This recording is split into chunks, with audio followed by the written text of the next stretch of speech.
Well, I think it's good. Just turn the volume off. Okay. Cool. All right. Hey, so far everything's working. Now we're going to see if we'll get more than 4 minutes of video. Imagine if we get all the way through the whole thing and it didn't record. Well, the good news is if it ends up, dropping out, we will know, and we'll be able to we'll just do what I did last week. So good morning, everybody. Hello, and thank you for joining us this morning for Saturday morning coffee. Just as a heads up, if the video feed does end up kicking out after 4 or 5 minutes or anywhere in between, we will not be trying to reboot the stream after that. We will simply be switching to an offline mode, and we will record the rest of the show, and then I'll post it later for you guys. But fingers crossed, we've got our workaround, and hopefully we'll have an awesome show today where you can see both of us in the split screen.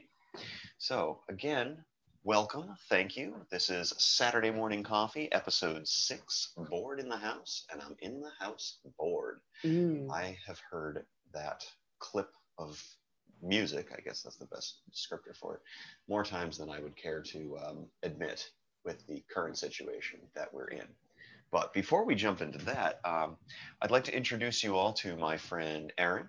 She runs Albany Holistic Kinesiology, and I'd like to turn it over to her for a minute to let her give you guys a little bit of information about who she is and what she does. Yes, good morning. As Dan said, I am the owner of Albany Holistic Kinesiology.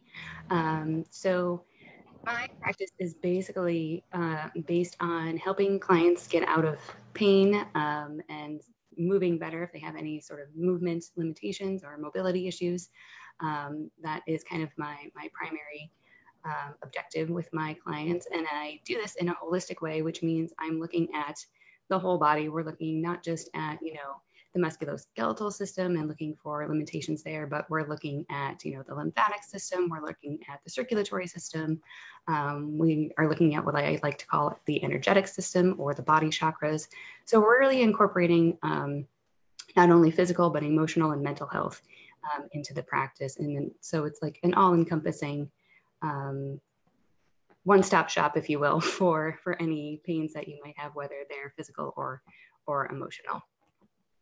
Love that. I love the whole one-stop shop approach too, because I definitely think, especially in the health and wellness community and the fitness industry, they are very, very two different animals.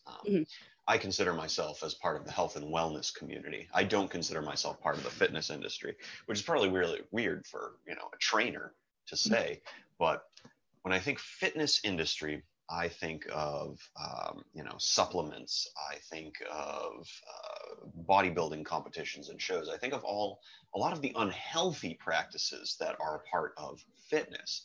Because it's funny, fitness. You think, oh, you see somebody who's fit, and you're like, oh, they must be healthy. Well, actually, somebody who's really, really fit, chances are their health actually is not pristine. And I mean, you know that, I know that. Very true. But if somebody's kind of poking through a fitness magazine and they see those models that are absolutely ripped, which keep in mind, they normally only look like that just for the photo shoot. They do not look like that year round.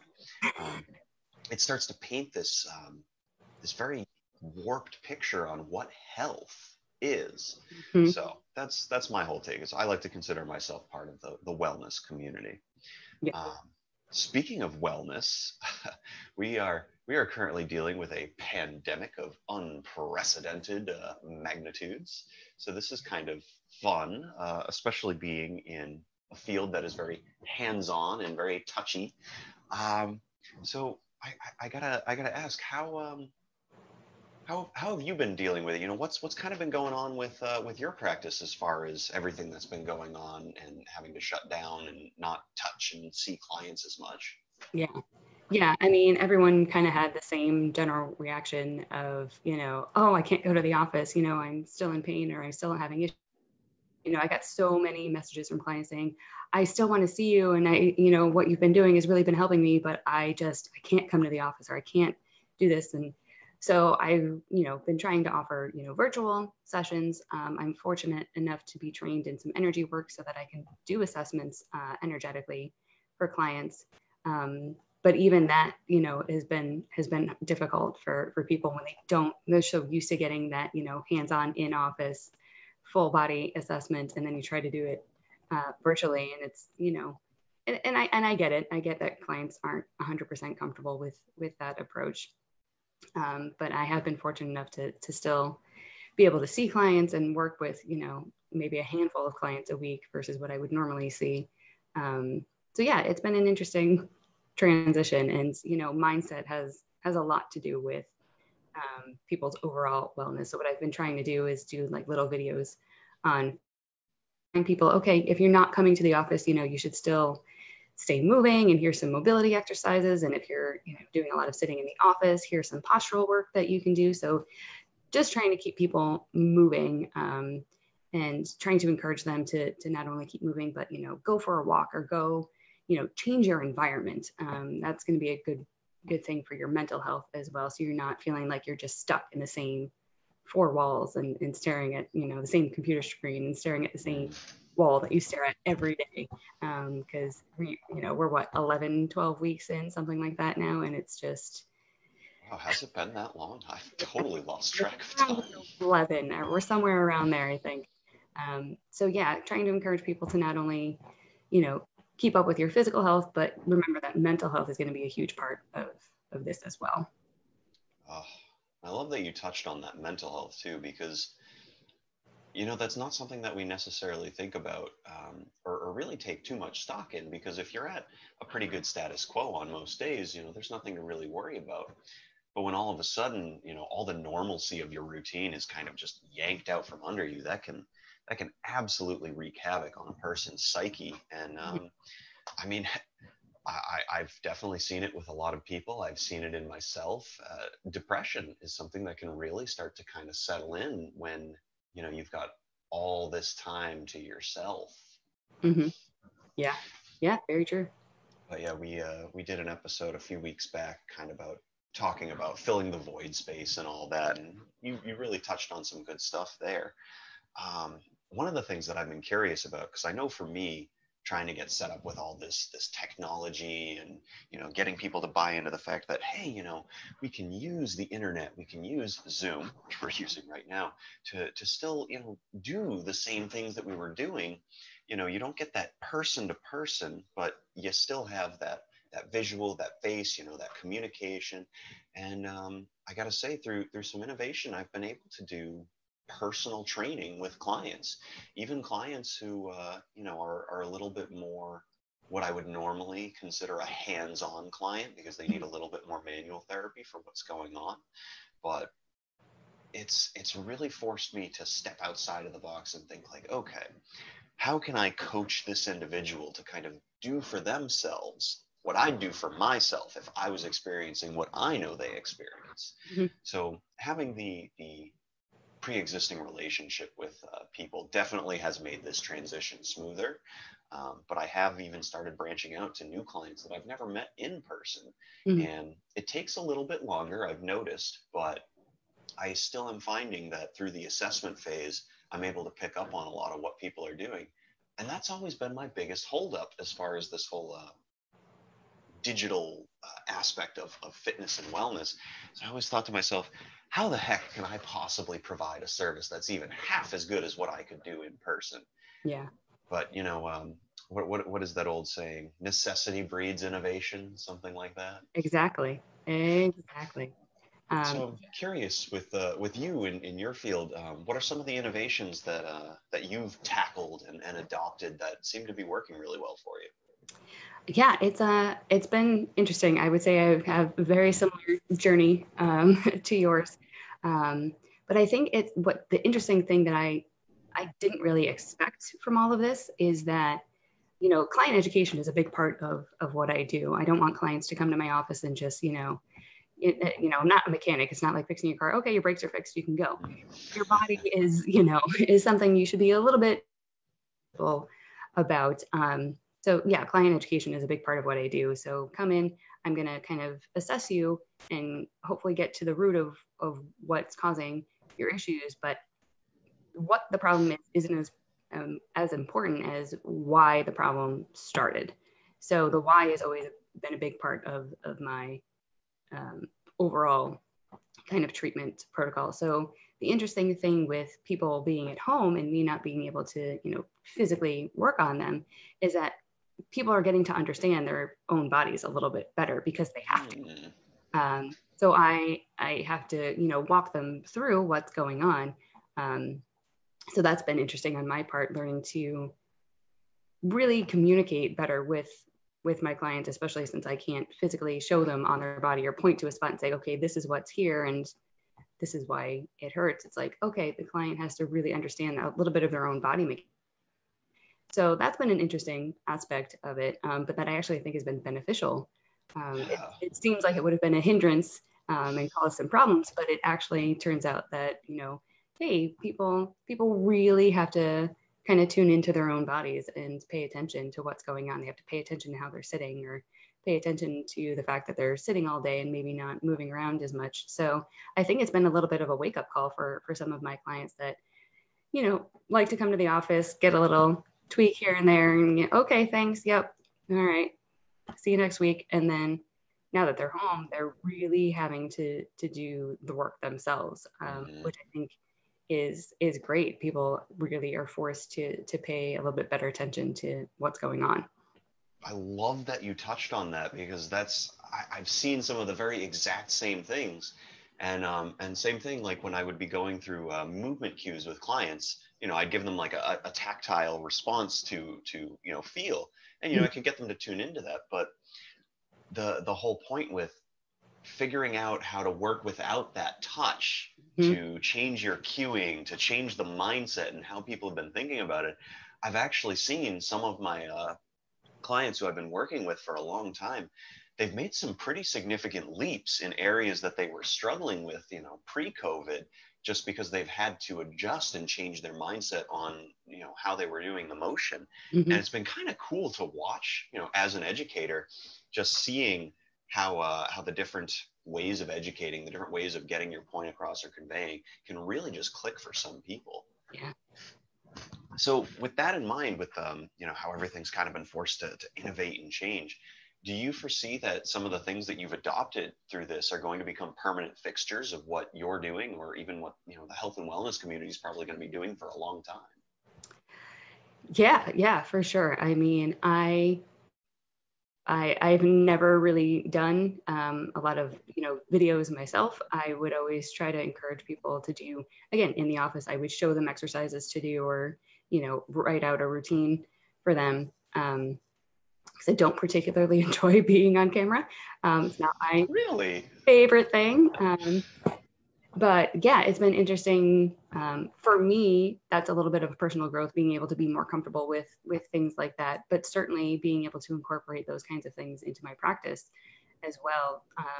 I think are really helpful for my clients, because then they might, in the office, I'll show them something, they go, oh yeah, okay, I can do that at home, and I'll send them an email with it written out, and maybe pictures here and there. But being able to visually see a demonstration of it, I think has been really helpful for clients. So yeah, I hate to say this, but doing more videos is probably something I will do for the foreseeable future, so that people can not only have, understand what's going on while they're in the office, because as soon as people leave the office, they've got a million things going on. They're going to another meeting, or they're going to pick up their kids, or whatever it is, and whatever I just said is pushed to the back of their brain.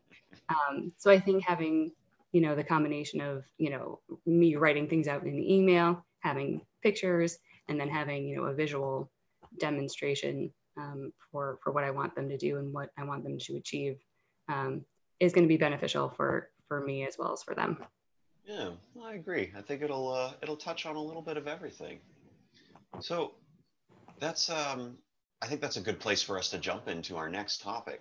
So with a lot of the changes that have happened, recently, with how we conduct ourselves, a lot of people working from home, people not going out as much, movement is suffering quite a bit because, you know, all that movement that you used to get just from going from A to B to C is now suddenly gone. So I've got to ask you this, as a healthcare professional. What are the biggest faults, or what do you want to caution people about the most in this time currently, as far as specific postures or you know, lack of movement? Like what would be your best advice, and what would you steer people towards or caution them against? Oh, I would definitely caution them against, I mean, and this has been pretty much all of my clients. I know you have a job to do, you're still working from home, you have to be at your computer, you have certain responsibilities that you have to do. But you only get one body. And so you kind of have to take care of it. As much as you have to sit at the computer and, write that report or, have your conference call, do what you have to do within that little time frame. Take 5 minutes every hour or two to just stand up, take a walk, even if you just walk out in your backyard and come back, or take a quick walk around the block, keep moving. For the love of God, keep moving.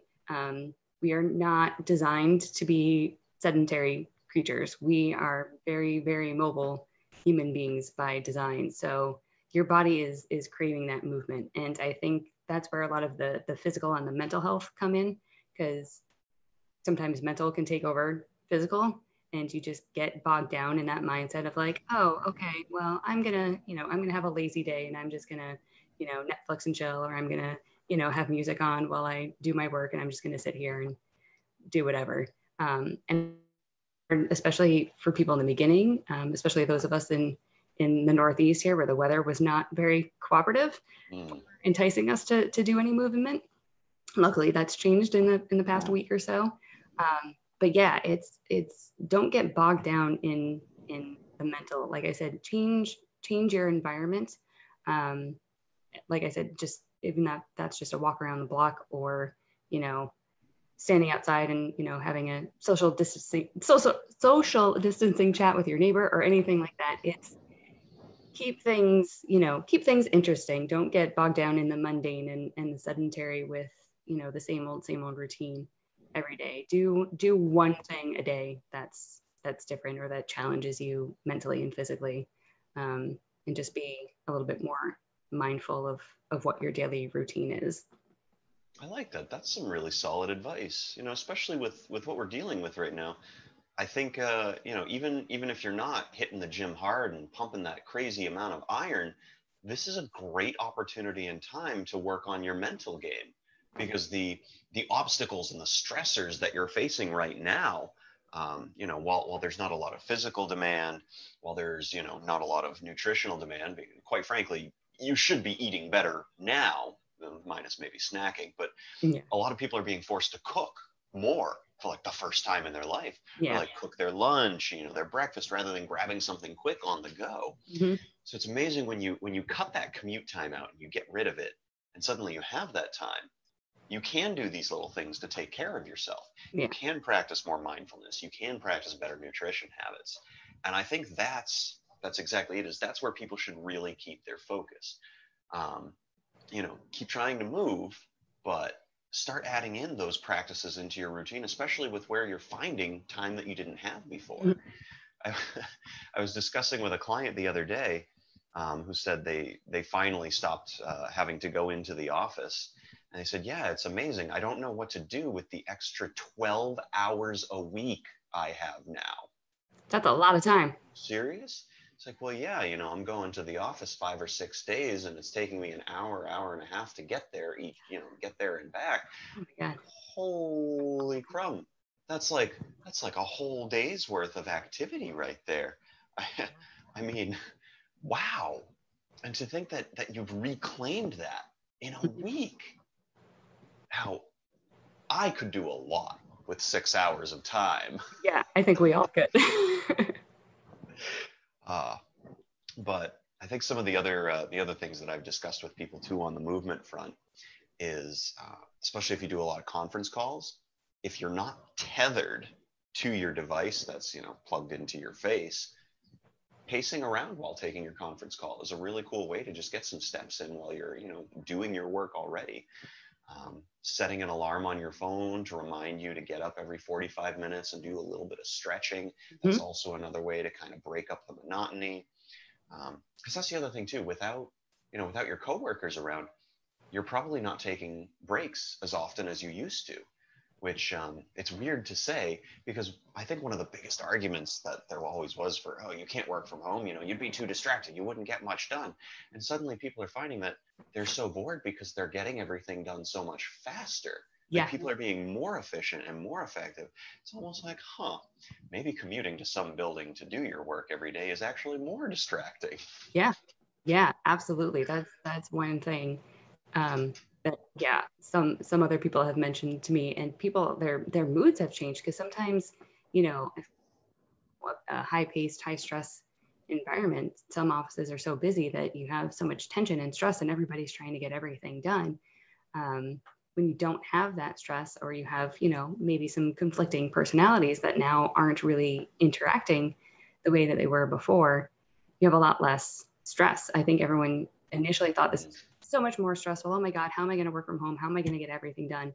But just like you said, there's actually probably less distractions. You don't have people, other coworkers popping into your office asking you questions, or, interrupting what you're doing. So I have had a couple people say to me that, I'm getting so much more done. I'm much more efficient. I have all this time now.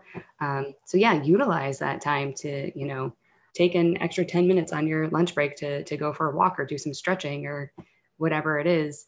But again, now that you have all of this time, try something new. This is a great time to figure out that you've always wanted to do, that you've been passionate about, that you didn't have time to do. I know some people that are, learning a new language, for crying out loud, because they have the time. They're doing, Rosetta Stone or whatever, language program it is. So yeah, utilize this time. Don't just say, oh, I have, an extra, 6 hours a week. So, take that time to really do something constructive with yourself. I'm not saying everyone has to learn a new language. Lord knows I'm not going to. But, try to be a little bit more innovative and creative with what you're doing with your spare time. If you have a hobby, invest a little bit more time in that. Now that the weather's nice, if you've never tried gardening before, try to grow something in a garden, or, whatever it might be. Just, utilize that time a little bit more wisely than just, staying on the couch and Netflix. Well, I gotta say, as somebody who initially was doing a lot more Netflix than original, I reached the end, and it wasn't very glamorous. Yep, believe it or not, there is an end. Yeah, I think we've all reached the end. Like, everyone has watched Netflix. We have finished Netflix. I'm trying to figure out where my participation trophy is, though. I didn't get something emailed to me to be like, congratulations, you reached the end of Netflix. Yeah.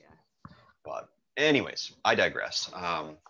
So the last topic that I want to touch on, we've been talking about other people and our clients. I want to get a little personal. I want to talk about what we've been dealing with this pandemic, with, how everything's been changing. So, let's just kind of go over it with a nice broad brush. What adjustments have you found the most difficult? What adjustments have you found the most easy? What are some of the physical, mental, and emotional things that have been challenging, or even maybe easier for you regarding this new climate? Yeah, it's interesting to see where it started and where it is now, for sure. I don't know if we all anticipated it lasting this long. So when it first started, I was like, all right, this shouldn't be, I wasn't too overwhelmed or too terrified. I'm a bit of an introvert, and I don't like large crowds of people to begin with. So I was totally okay with not being in a large crowd of people. And, my boyfriend was working from home. So I was like, this is great. I get to spend more time with him, and we get to, on our lunch breaks, we can have lunch together. We can go for a walk. We can do all these, nice things that we don't get to do on a regular basis. So at first I was like, this is going to be fine.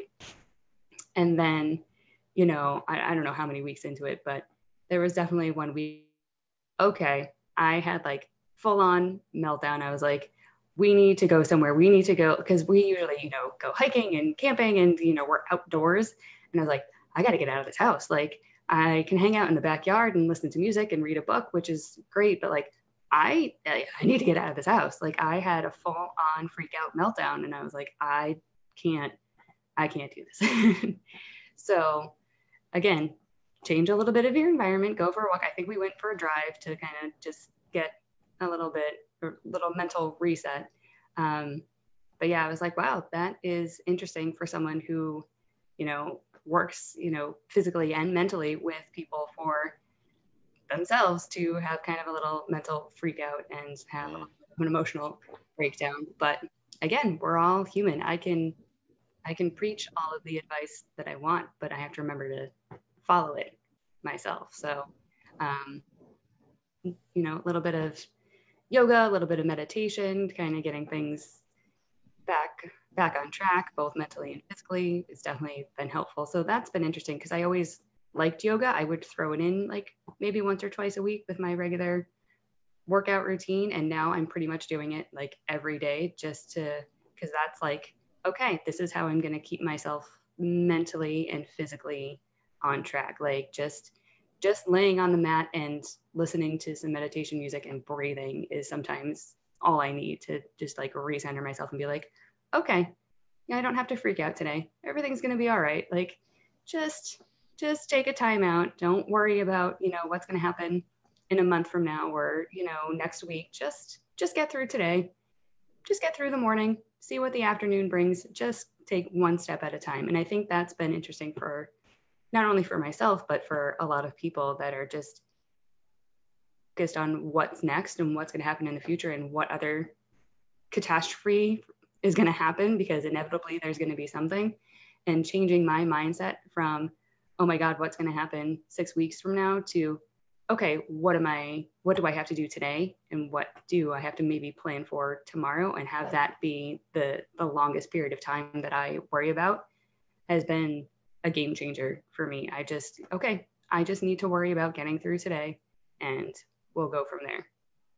Sounds like you've been able to adopt a little bit of a carpe diem mindset, really living in the moment. I absolutely have. Yeah. I liked all that. It's, I'm sure a lot of people feel similar to that. Is you struck close to home in a lot of areas there. It was funny. I got to say, I've seen that, some people have been very stressed out being forced to spend so much time in captivity, if you will, with a significant other, that it's put strain on them and their relationships. And I got to say, one of the least stressful things about this whole endeavor for me has actually been the relationship and inside the house. Mm-hmm. I've been cooking breakfast for both of us every single morning, and I've actually started to find the catharsis of that very, very peaceful and relaxing. And it's almost kind of like my 30 minutes of really getting myself focused, aligning my thoughts for the day, and starting my day off with an actionable ask, just doing something nice for somebody else. Well, specifically somebody else, but it's been cool to kind of adopt that as part of my routine. And then, and around lunchtime, we'll generally take lunch breaks at about the same time, and we'll hang out for a bit. Sometimes we've gone for walks together, during that, and that's been nice. It's been a very interesting, break from the norm, because I did a lot of working from home already before all this happened. I mean, yes, granted, I was, at the gym 4 to 6 hours a day with clients, and then in the office the rest of the time. But I was always here by myself, and it's funny. I got less done when I was here by myself than I did when there's now, somebody else in the house. And it's weird. It's turned it into feeling like an office environment for me. Yeah. I almost feel like I have to be working more. And I've liked it. It's been great. It's helped with my productivity. It's helped me, get more things done. And I'd say these are some of the silver linings that I've been able to observe through all this. But some of the things that were more difficult, I completely fell out of a physical routine once all this happened. Like Mm-mm. I didn't have all my weights to play with anymore. I didn't have any of my equipment anymore. And I was like, oh crap. Like, it'll be fine. I'll get back into it. And then the next day, oh, I'll get back into it. And then the next day, oh, I'll get back into it. And suddenly I had fallen into the trap that I try to coach so many people around and away from. And I realized that it's like, oh my goodness. Yeah. So one of the things that I started doing is I started up a digital fit camp class that I run on Mondays, Wednesdays, and Friday nights. Contacted a whole bunch of my old clients who used to do boot camps with me way back in the day, and was like, "Hey guys, I'm going to start doing this. Does anybody want in on this?" And a bunch of them definitely were pretty excited, and they got in on it. And now suddenly that became my physical activity. Is 50 minutes 3 times per week. I was doing intense body weight workout on Zoom with a whole bunch of people, working out right along with me. And it's been great. It's been great for my physical health, my mental health. It's been helpful to the people who signed up. They've seen some great results. So we do about 15 minutes of mobility, flexibility, flow work in the beginning too. And a lot of the people that started, they had also kind of fallen out of their physical routines with all this. So it was kind of a shock to their system, but they really started to notice that, by week 3, 4, 5, everything was moving a lot better. I actually had a client say to me, I went to put my shirt on the other day and I noticed that it was very smooth. Like it just kind of over and on. Like, oh yeah. Like, yeah, normally that would hurt. And I kind of laughed about that. I mean, I didn't mean to laugh, but it was funny the way it was said. I said, oh, wow. And yeah, so I love stuff like that. I love hearing stuff like that. And being so removed from it and not getting to hear things like that on the regular, like people succeeding, people, feeling better in areas that they weren't feeling good in before, that definitely was missing from my life. Like a big chunk of that was missing. And, but it's great now because when I do find those moments with the people that I'm still working with, they have a much greater impact on me now because there's fewer because there's fewer clients, but it is the way it is. So I'd say physically it's been challenging. Mentally, it's been a little challenging. Emotionally, ironically, it hasn't been very challenging at all, except of course for, the panic attacks regarding like, oh my God, what's going to be going on in the future? I got to get out of this house and all that. Everybody's experiencing that. I am no exception to the rule. Fortunately, my attention span is that of a squirrel on ADD, so I can normally bounce back from those pretty quick. Yeah. So it's almost like being on this roller coaster of emotions and not remembering that there was a dip just before the high that you're on. But it's been a wild and crazy ride. I love the innovations that have come from it. I've loved the experiences that have come from it. But would I do it again? No, yeah, not necessarily. Not necessarily. What I think is great is that you're doing stuff like this, like having chats with other, health and wellness people. And I think a lot of times people, our clients especially, look at us and they're kind of like, oh, well, I have to aspire to be like X, Y, and Z and have, a certain, physical physique or have a certain mental approach. And it's like, guys, we're human too. And we have the same stuff going on that you do. And yes, we might have a little bit, just because we have the knowledge base doesn't mean that we're always implementing it the way that we should. So the fact that you're doing stuff like this and we're having this conversation is going to be great, I think, for both of our clients to see that, we struggle with the same stuff that you guys do. And yes, we have the tools to cope with them. But again, easier said than done. Implementing it isn't always, it isn't that easy. And especially for me, it's very easy for me to focus my attention on my clients and do as much as I possibly can for them and do everything within my power to make them feel better, both, physically and mentally. But trying to assess and treat myself is like, it's a whole different ball game. So luckily I, have contacts with other practitioners who can do some energy work and do stuff, over Zoom or over the phone, that I can reach out to and just check in and be like, hey, can you kind of do a quick little check on me? I'm having a hard time with X, Y, or Z, and getting that kind of external advice. And, I already know what they're going to say. I know what it is, but just having that secondary kind of input, and it's like, okay, yep, I'm on the right track. I know what I need. So well, you touched on a really good point there. Like, it isn't necessarily, having the knowledge is one thing. Being able to do it and having a routine in place is another. But it's the activation energy that we often forget is like the most important component of that. And that's the catalyst, that's the spark that gets it all going. And when people come to see us, when clients work with us, we are that activation energy because we're making them do it. We're guiding them through it. But when it comes to you or I, we have to create that activation energy ourselves. We don't have that professional necessarily, that's telling us what to do. I mean, we're that professional. So it's awesome though that you have, you have friends and colleagues that you can reach out to, and you can kind of like utilize them as your activation energy to get yourself doing what you need to be doing. Yeah. I should probably be doing more of that. Well, and even if it doesn't necessarily have to be, a health professional, even if you have like, everybody's got that one friend who's like Susie Sunshine, right? Like they're super positive. They're always that person that you can kind of call up or shoot a text and be like, do a little quick check-in. And I definitely have one friend like that who I swear she's like part psychic. She will text me at the exact right moment just to be like, hey, just want to check in and say hi. And I'm like, oh, thank God. I can just spill my guts to her. And she's always like 100% got my back, and, not, overly sugarcoating things, but like, she keeps it pretty real, but is encouraging. And, again, is like, take it one day at a time. I tend to, be a future planner and look a little too far ahead sometimes. And she's just like, take a breath. What's going on today? What can you do about it?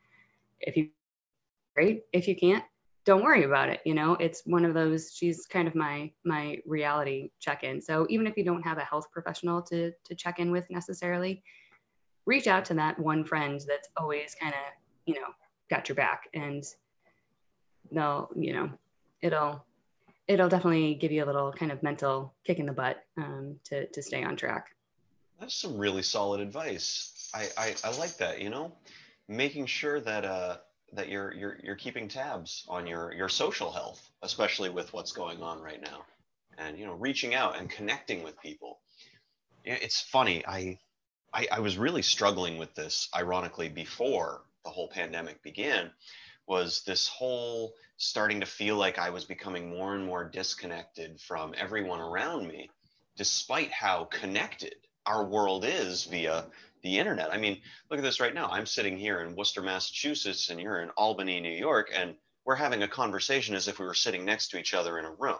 Yeah. And right now we have people who are watching us have this conversation, and it's as if they're in the room too, because they can ask questions. They can, chime in on what we're talking about, and we can directly respond to them. Mm-hmm. How's that for connectivity? Yeah. Now, it's pretty crazy. When all this happened, and suddenly I was forced to reevaluate what I was utilizing, all of these things for. I think a lot of folks really, were kind of forced to take a bunch into perspective. It's helped me realize that the disconnect I was feeling wasn't the technology. It was myself. It was me. And I tried to blame it on social media and, how depressing, news is and all that. And it's like, listen, it's your reality that you create with what you succumb yourself to. If all you read is terrible news, you're going to feel pretty terrible. Yeah, exactly. We've stopped watching the news. I just, a few weeks in and I was like, I'm done. I can't do it. There's nothing good. There's no new information. There's no good information. Just, yep, we're going to stay in our own little bubble here of positivity and not deal with all the craziness that's going on. There's nothing wrong with that, and I'm sure you feel much better for it. Oh yeah. I think that's probably a pretty good place for us to wrap up. This has been an awesome conversation. I've really enjoyed kind of getting your perspective on a lot of the stuff that's been going on, and I'm very happy that you were able to take the time to join us today on the show. Yeah, absolutely. Again, thanks for having me. Of course. So again, everybody, this has been Saturday Morning Coffee. This is Erin from Albany Holistic Kinesiology. If you have not yet, I definitely recommend you go check out her Facebook page, see the stuff that she's doing. As she was saying in this talk, she's been putting out more videos, really trying to get herself out there, and just the content that she's releasing.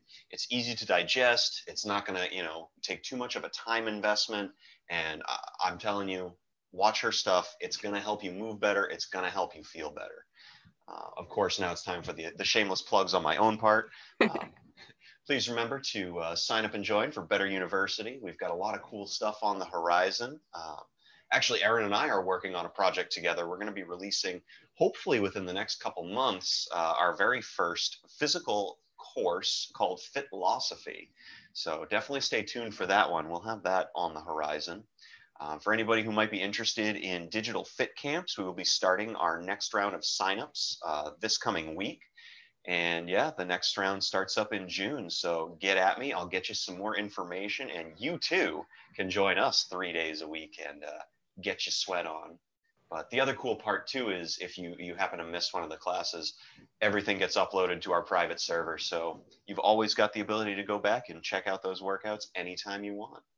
But again, guys, thank you so much for joining us on Saturday Morning Coffee. Odie wants to say thank you too, and have a great, wonderful Saturday. And we'll see you guys next week. Bye-bye.